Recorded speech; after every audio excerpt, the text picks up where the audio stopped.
जय श्री कृष्णा।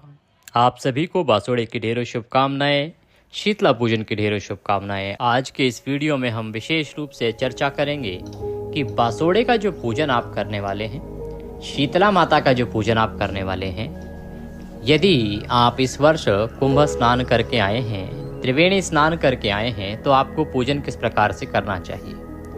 जो लोग त्रिवेणी स्नान करके आए हैं, कुंभ स्नान करके आए हैं ना, उनके लिए ये शीतला पूजन बहुत विशेष होने वाला है। उन्हें कुछ नियमों का विशेष पालन करना चाहिए और कुछ वस्तुओं का विशेष रूप से पूजन में प्रयोग करना चाहिए। यह बासोड़ा या शीतला पूजन आपके लिए बहुत विशेष होने जा रहा है। कारण क्या है कि त्रिवेणी संगम में स्नान करना, वहां से जल लेके आना बहुत ही पुण्यदायी कार्य है। और उसके बाद जो भी त्योहार आते हैं, उन सभी में उस जल का प्रयोग आपको अवश्य करना चाहिए। इससे लाभ ये होता है कि आप न केवल स्नान के पुण्य के भागीदार होते हैं, वरन देवताओं को भी कुंभ स्नान कराने का फल आपको प्राप्त होता है। इसीलिए हम समय समय पर त्रिवेणी संगम और कुंभ स्नान यदि आपने किया है तो किस त्योहार पर क्या कार्य अवश्य करें, इससे संबंधित जानकारी आपको प्रदान करते रहे हैं।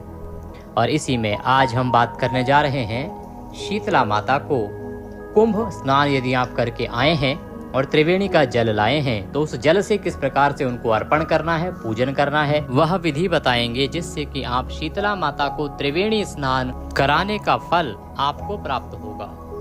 किसी भी देवता को, किसी भी दैवीय शक्ति को त्रिवेणी स्नान या कुंभ स्नान कराना बहुत बड़ी बात होती है। शास्त्रों में वर्णन आता है कि यदि आप अपने किसी भी देवता को, पितरों को, देवों को, देवियों को कुंभ स्नान कराते हैं, तो उससे जो पुण्य फल प्राप्त होता है, उसकी कभी तुलना भी नहीं की जा सकती है। अब आप स्नान करके आए हैं तो इसका लाभ लीजिए, क्योंकि ये अवसर बार बार तो आता नहीं है। देखिए, कुंभ जो है वो प्रति 12 वर्ष में लगता है, तो 12 वर्ष की अवधि बहुत बड़ी होती है। और फिर इस बार आप हो आए, न जाने आगे कब जाना हो या ना हो, इसका आपको लाभ लेना ही चाहिए। हम तो कहेंगे जितने भी लोग होके आए हैं ना, उनको अवश्य ही आने वाले शीतला पूजन पर, शीतला पूजन सभी जगह होता है।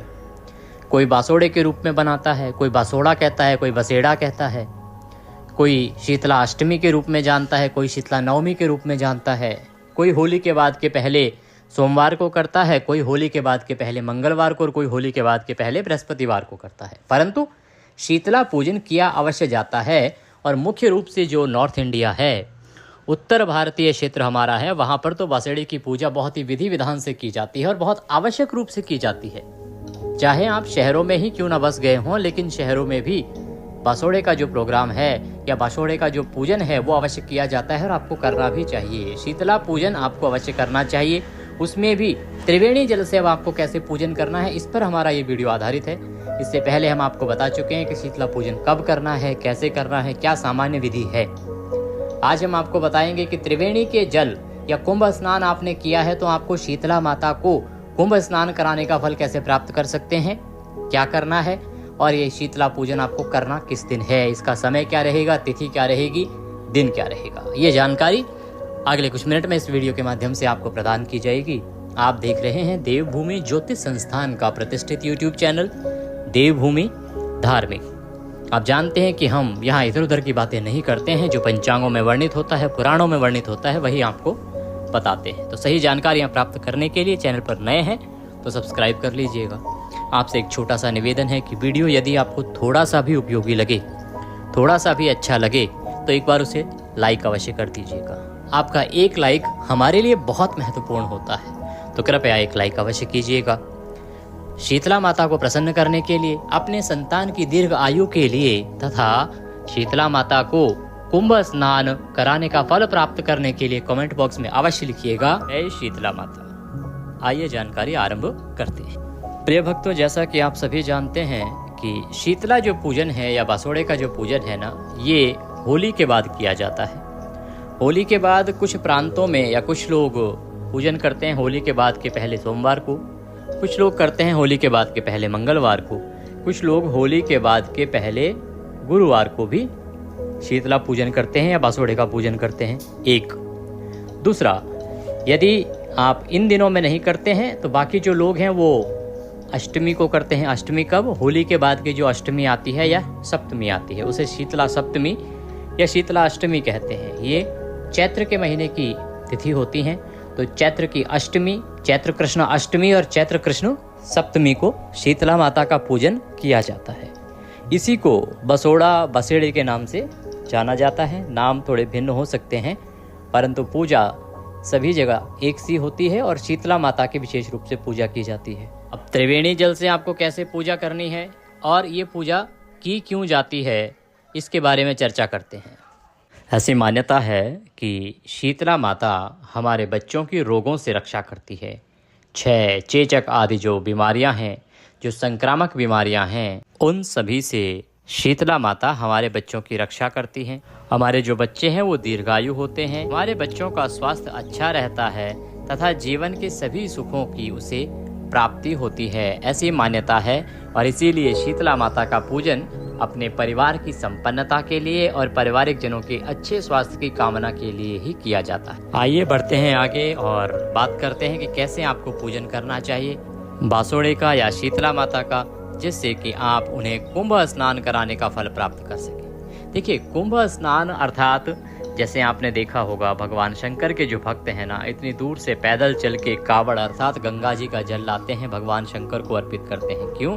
क्योंकि उससे भगवान की असीम कृपा उन्हें प्राप्त होती है। त्रिवेणी की अगर बात करें तो त्रिवेणी की महिमा तो इतना अधिक है कि सभी 33 करोड़ देवी देवता जो है ना, वो स्वयं उसमें स्नान करने के लिए आते हैं, ऐसा माना जाता है। अब आप सोचिए, त्रिवेणी में आप स्नान करके आए, कुंभ आप स्नान करके आए, वो भी कुंभ के अवसर पर। कुंभ के अवसर पर ही आप उस जल को भर के लाएं और उस जल से यदि आप किसी देवी देवता का पूजन करते हैं, उनको सींचते हैं, तो वह कितना अधिक फलदायी होगा।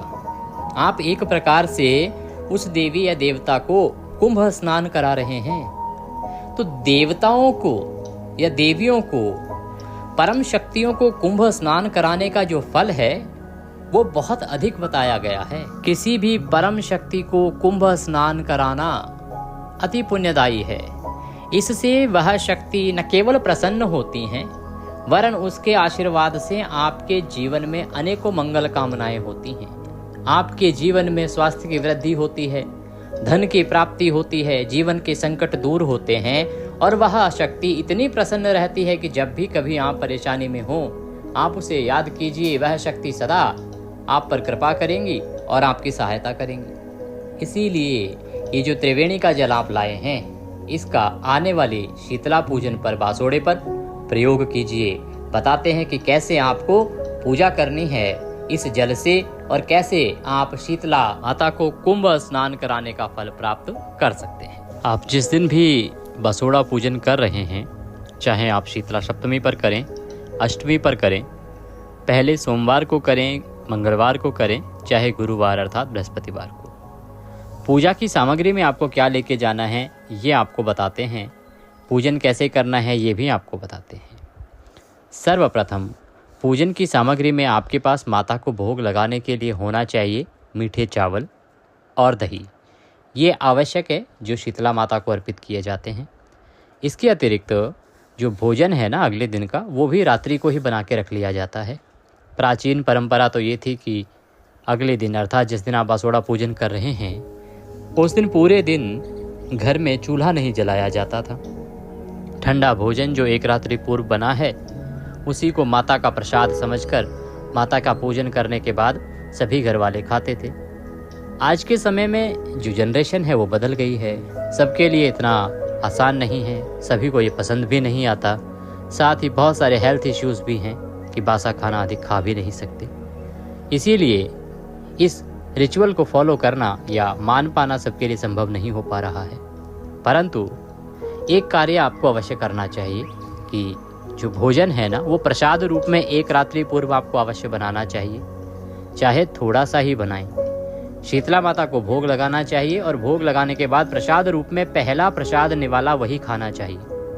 आप चाहे ताज़ा भोजन बनाइए दिन में, लेकिन पहला फर्स्ट बाइट जिसे कहते हैं, पहला ग्रास जब आप खाएंगे तो पहला ग्रास आपका माता का जो बासा जो आपने खाना बनाया है उसी में से होना चाहिए। इसमें आप मीठी पूड़ी भी बना सकते हैं। बहुत सारे यहाँ पर पुए बनाए जाते हैं, सब्जी बनाई जाती हैं, पूड़ियाँ बनाई जाती हैं, ये सारी चीज़ें बनाई जाती हैं। मूंग भिगो के ले जाए जाते हैं और बाजरा भी लेके जाया जाता है। साथ ही एक पात्र में लूणी घी तथा पानी लेके जाया जाता है। अब यहाँ पर एक सामग्री जो आपको ऐड करनी है अतिरिक्त होगी, वो होगी त्रिवेणी का जल। आप कुंभ से, प्रयागराज से जो जल लेके आए हैं, 1 लोटे में वह जल आप अवश्य ही लेके जाइएगा। ये सारी सामग्री आप एक थाली में सजा लीजिए। सूर्योदय से पहले आपको शीतला पूजन करना होता है, तो सूर्योदय से पहले आप ये सभी सामग्री सजा के शीतला माता के मंदिर में प्रस्थान करें। पहले परंपरा थी कि पूरा परिवार मिलके जाता था, अर्थात दौरानिया, जेठानिया, सास आदि सभी साथ में जाते थे। अगर आपके यहाँ भी सभी इकट्ठे रहते हैं, एक साथ रहते हैं, तो आप सभी जाइए, अन्यथा आप सामग्री की थाली सजाइए और सूर्योदय से पहले शीतला माता के मंदिर जाइए। मंदिर में प्रवेश करने से पहले जो मुख्य द्वार है उसके दोनों छोर पर, दोनों किनारों पर आपको अर्घ्य देना चाहिए। एक परंपरा और है जो कि कुछ प्रांतों में निभाई जाती है कि जब आप घर से निकलते हैं शीतला पूजन के लिए, तो आप दहली पूजन करके, आपकी दहलीज जो है ना, अर्थात जो आपका घर का मुख्य द्वार है, उसकी दहली पर स्वास्तिक बनाकर पूजन करके ही माता पूजन के लिए जाया जाता है। तो स्वास्तिक बनाइएगा। और स्वास्तिक किससे बनाएंगे आप? हल्दी से। माता को भी हल्दी ही लगानी है। और हरियाणा आदि कुछ क्षेत्रों में 5 लोई भी बनाने का प्रावधान है। यहाँ पर 5 लोई बनाई जाती हैं, आटा गूंधा जाता है। देखिए, भोग तो आपने बना लिया सारा रात्रि को ही। अब सुबह के समय आपको आटा लगाना है, आटे में नमक नहीं मिलाना है और उससे 5 लोइयाँ बनानी हैं। उन 5 लोइयों को भी माता को अर्पित करने के लिए लेके जाया जाता है। कुछ प्रांतों में ठंडे दिए का नियम है, तो आटे का दिया बनाया जाता है और आटे की ही बाती बनाई जाती है और वह दिया भी लेके जाया जाता है माता के दरबार में और उसे दीपक के रूप में माता को अर्पित किया जाता है। साथ ही इस दिन खजाना बोने की एक प्रथा है। खजाना इसलिए बोया जाता है जिससे कि जो आपकी संतान है उसको विपत्ति पड़ने पर माता वह खजाना प्रदान करे और वह अपने जीवन में कभी भी पैसे आदि की तंगी महसूस ना करे और उस खजाने से उसकी सदापूर्ति और बरकत होती रहे। तो खजाना बोने के लिए 1 रुपये का सिक्का साथ में अवश्य लेके जाइएगा। अब बात आती है जी, हमारे यहाँ तो शीतला माता का मंदिर ही नहीं है, तो पूजन कैसे करेंगे? अगर आपके यहाँ शीतला माता का मंदिर नहीं है, तो जहाँ आपने होली का दहन किया है ना, जिस स्थान पर होली जलाई थी, आप वहाँ पर शीतला माता का पूजन कर सकते हैं। कैसे? उस स्थान पर पहले जल से छींटे दीजिएगा, उसका पवित्रीकरण हो जाएगा। तदोपरांत वहाँ पर 2 पत्थर रखिएगा। उन पत्थरों को शीतला माता का स्वरूप समझिएगा और उन पत्थरों की विधि पूर्वक पूजन कीजिएगा, जल अर्पित कीजिएगा। पूजा विधि हम आपको अभी आगे बताने वाले हैं। आजकल क्योंकि टाउनशिप का समय है, बहुत सारी जगहों पर होलिका दहन भी नहीं होता है, तो क्या आप घर पर शीतला पूजन कर सकते हैं क्या? अगर आपके पास कोई और ऑप्शन नहीं है, कोई इंतज़ाम नहीं है, तो घर पर रहकर किस प्रकार से आप शीतला पूजन करें, इसके लिए भी विधान है शास्त्रों में। आप शीतला पूजन घर पर भी कर सकते हैं। अगर आप कहीं ऐसी जगह रहते हैं जहां फ्लैट आदि सिस्टम है और वहां पर बालकनी है, तो आप बालकनी में पूजन कर सकते हैं। वहां पर भी स्थान को पहले शुद्ध कीजिएगा और वहां पर माता के रूप में 2 पत्थर स्थापित कीजिएगा। उनको माता का स्वरूप जानिएगा और विधि पूर्वक पूजन कीजिएगा। पूजा की विधि अब हम आगे बताएंगे। मंदिर में प्रवेश करके सर्वप्रथम माता शीतला का पूजन करेंगे, फिर मायके की माता जो पूजी जाती है वह पूजन करेंगे। मायके की माता पूजने के बाद खजाना किस प्रकार से बोया जाता है वह वृतांत आपको बताएंगे, उस प्रक्रिया को समझाएंगे। शीतला माता का पूजन करने के लिए सबसे पहले माता की जो प्रतिमा है उन्हें शुद्ध जल से स्नान कराइए। कौन सा शुद्ध जल? यदि आपके पास त्रिवेणी का जल है, त्रिवेणी आप गए हैं, कुंभ गए हैं, प्रयागराज गए हैं, वहाँ से जल लाए होंगे, उस जल से आप माता को प्रेम पूर्वक स्नान कराइए। ओम शीतलाभ्याम नमः, ओम शीतलाभ्याम नमः, ओम देवी शीतलाभ्याम नमः, त्रिवेणी जल स्नानम समर्पयामि। इस प्रकार से मंत्र बोलते हुए शीतला माता को त्रिवेणी जल अर्पित करें। हमने आपको बताया कि लूणी घी के साथ भी जल आपको अर्पित करना चाहिए, तो लूणी घी वाला जल अर्पित करें और फिर पुनः त्रिवेणी जल से माता को स्नान कराएं। माता को प्रेम पूर्वक तिलक लगाइए। वस्त्र के रूप में मौली का टुकड़ा तोड़िए और वह अर्पित कीजिए, या कच्चा सूत आपके पास है तो कच्चा सूत भी अर्पित कर सकते हैं। तिलक कीजिए, तिलक करके अक्षत लगाइए। आपके पास फूलों की माला है तो फूलों की माला पहनाइए, अन्यथा शीतला माता को बड़कुल्ले की माला पहनाई जाती है। बड़कुल्ले, जिसको कुछ जगह पे बिलोकड़ी कहा जाता है, कुछ प्रांतों में इसे गुलरी की माला भी कहा जाता है। ये गोबर से बनी हुई कुछ आकृतियाँ होती हैं जिनकी माला होती है।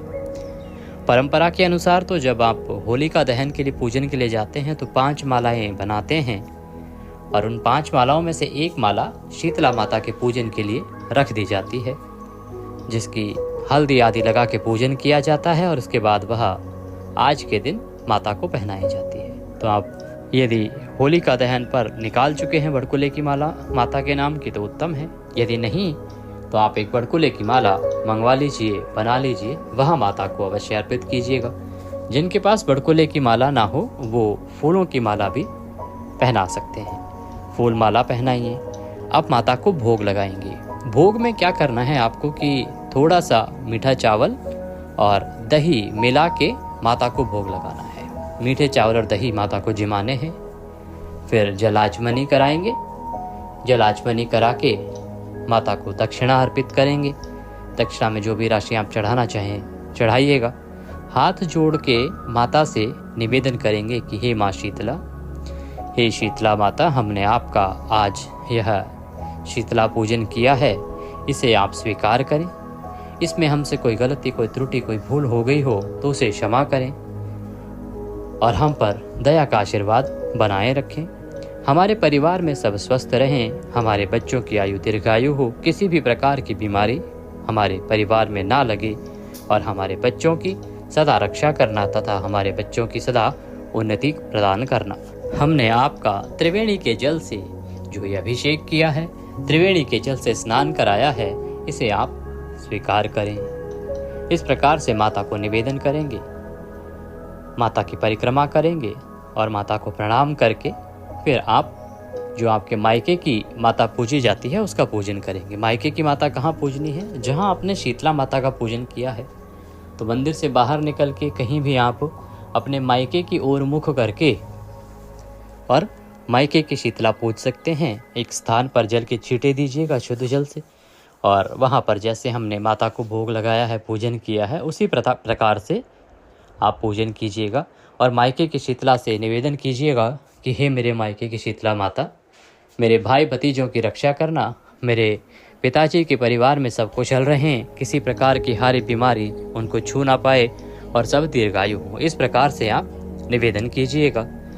मायके की शीतला पूजने के बाद आपको वहाँ विश्राम करना चाहिए कुछ मिनट का और वहीं पर खजाना बोया जाता है। खजाना आपको अवश्य बोना चाहिए। खजाना कैसे बोया जाता है अब इसकी चर्चा कर लेते हैं, क्योंकि खजाना एक महत्वपूर्ण प्रक्रिया है। भिन्न भिन्न प्रांतों में अलग अलग प्रकार से खजाने बोए जाते हैं। कुछ प्रांतों में अन्न से बोया जाता है, कुछ प्रांतों में धन से बोया जाता है। खजाना बोने की प्रक्रिया बताएं उससे पहले आपको बता दें कि जो लोग होलिका दहन जहाँ हुआ है वहाँ माता का पूजन कर रहे हैं वो भी इसी प्रकार से जो पत्थर रखे हैं उनका पूजन करेंगे और जो घर पर शीतला माता का पूजन कर रहे हैं ना, उन्हें भी माता का पूजन इसी विधि से करना चाहिए। जो उन्होंने 2 पत्थर रखे हैं उनको शीतला माता की प्रतिमा समझकर उनको स्नान आदि कराएं, पूजन आदि कराएं, भोग आदि अर्पित करें और उनसे निवेदन करें। खजाना बोने के लिए मंदिर के किसी प्रांगण में या मंदिर के बाहर निकल के एक गड्ढा खोदिएगा। वहाँ पर 1 रुपये का सिक्का और थोड़े से मूंग जो आपने रात्रि को भिगोए होंगे वह गाड़ दीजिएगा और माता से प्रार्थना कीजिएगा कि हे शीतला माता, जब भी मेरे बच्चों को पैसे की आवश्यकता हो, धन की आवश्यकता हो, लक्ष्मी की आवश्यकता हो तो यह खजाना उन्हें मिले और उनके जीवन में सदा उन्नति का कारण बने। इस प्रकार से निवेदन करते हुए वहाँ पर 1 रुपये का सिक्का मूंग रख के और मिट्टी से दबा दीजिएगा। एक तो ये खजाना बोया जाता है। हरियाणा आदि कुछ प्रांतों में बाजरे का खजाना बोने की प्रथा है या फिर कोई और अन्न भी बो सकते हैं।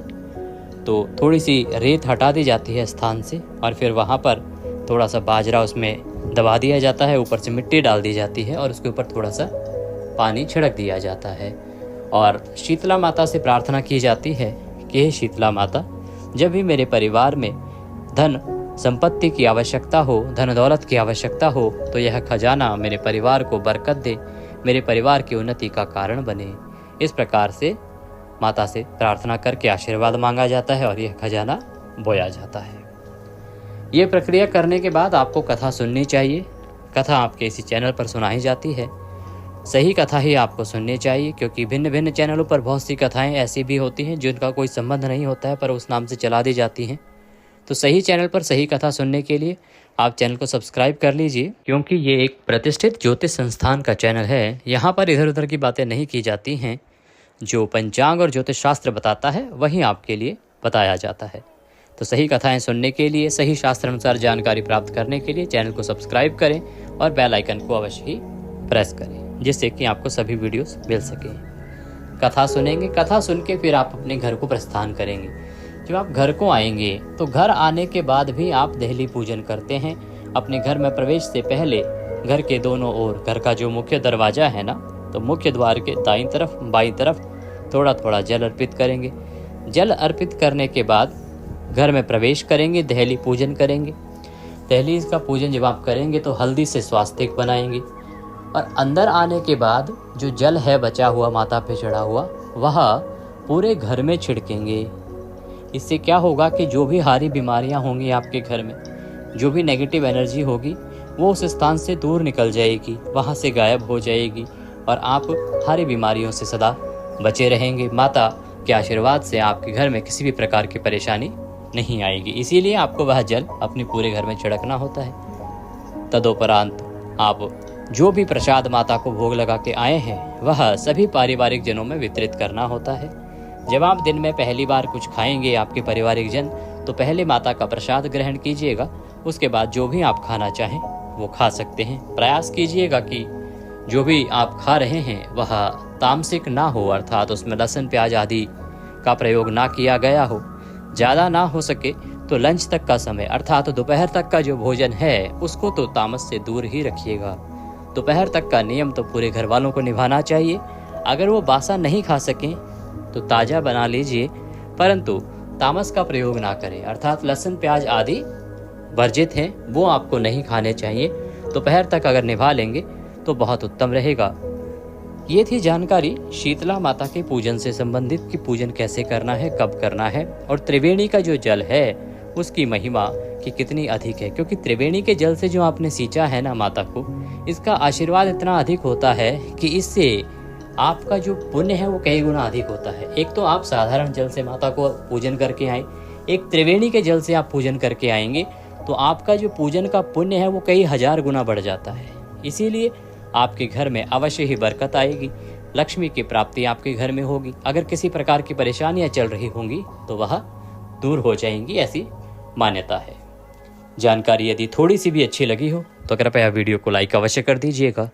माता का आशीर्वाद प्राप्त करने के लिए अवश्य लिखिएगा जय शीतला माता, मां सब पर कृपा करें। जय